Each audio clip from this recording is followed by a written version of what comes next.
ये वाक़या 1958 में साउथ कैलिफ़ोर्निया, लॉस एंजलिस का है।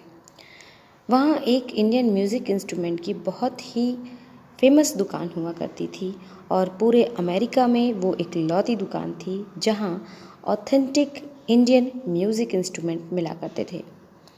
उस दुकान के मालिक थे डेविड बर्नार्ड। एक दिन उनकी दुकान पर एक भारतीय युवक आया और वो उस दुकान में रखे वाद्य यंत्रों को बड़े गौर से देखने लगा।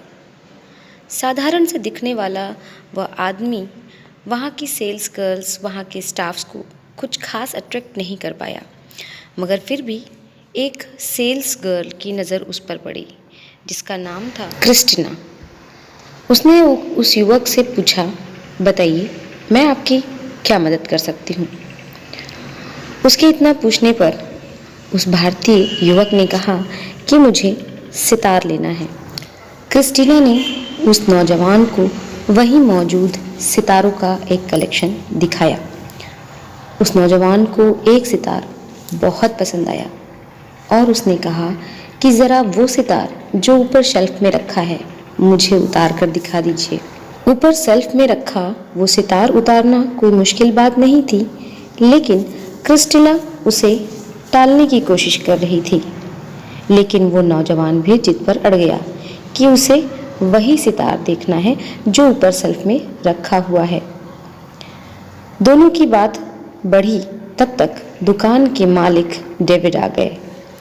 उन्होंने उस नौजवान को देखा और उससे पूछा कि भाई क्या बात है। उस नौजवान ने कहा, ऊपर शेल्फ में रखा हुआ वो सितार उतार दीजिए, मुझे देखना है। उसकी बात को सुनने और समझने के बाद दुकान के मालिक ने क्रिस्टीना से कहा कि आप वो सितार उतार कर इन्हें दिखा दीजिए। क्रिस्टीना ने शेल्फ से वो सितार उतार कर उस युवक को दिखाया और कहा, इसे बांस सितार कहा जाता है और आम सितार वादक इसे नहीं बजा सकते। इसका इस्तेमाल बड़े बड़े शोज़ में होता है। वो नौजवान बोला, आप भले ही इसे बांस सितार कहते हैं, मगर हम इसे सुरबहार सितार के नाम से जानते हैं। क्या मैं बजा कर देख सकता हूँ? डेविड ने उस नौजवान का दिल नहीं तोड़ा और उसे बजाने की अनुमति दी।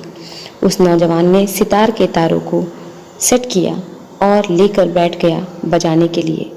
फिर उसने उसे बजाना शुरू किया।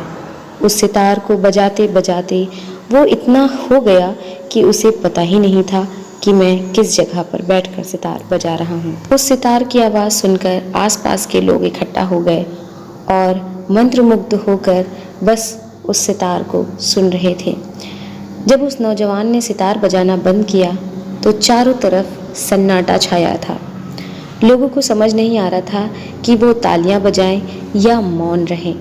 लोगों के चेहरे को देखकर ऐसा लग रहा था कि वे चाहते थे कि वह सुंदर सितार की धुन बस बजती रहे, बजती रहे और बजती रहे। सितार की इतनी सुंदर धुन सुनने के बाद डेविड भावुक हो गए। उस नौजवान से बोले, आखिर तुम कौन हो?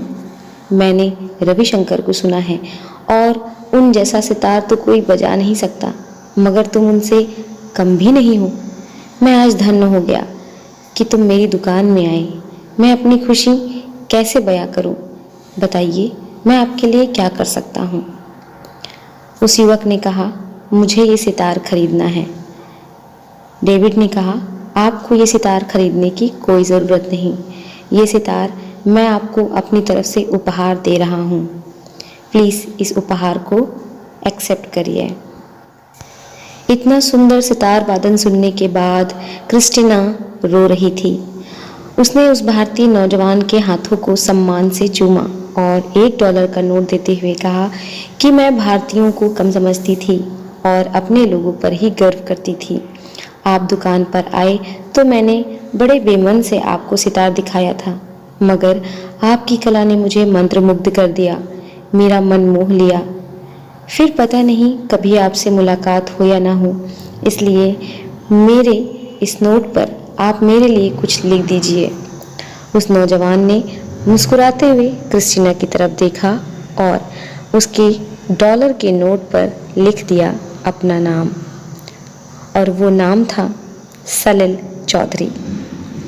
सलिल वो सितार लेकर भारत लौटे और उसी साल एक बंगला फिल्म के लिए राग पखावज पर आधारित एक गाना रिकॉर्ड किया, जिसमें उन्होंने उसी सुरबहार सितार को प्ले किया और 1959 में वही गाना हिंदी में बना, जिसके बोल थे ओ साजन बरखा बहार आई, और इस गाने को लता जी ने गाकर अमर कर दिया।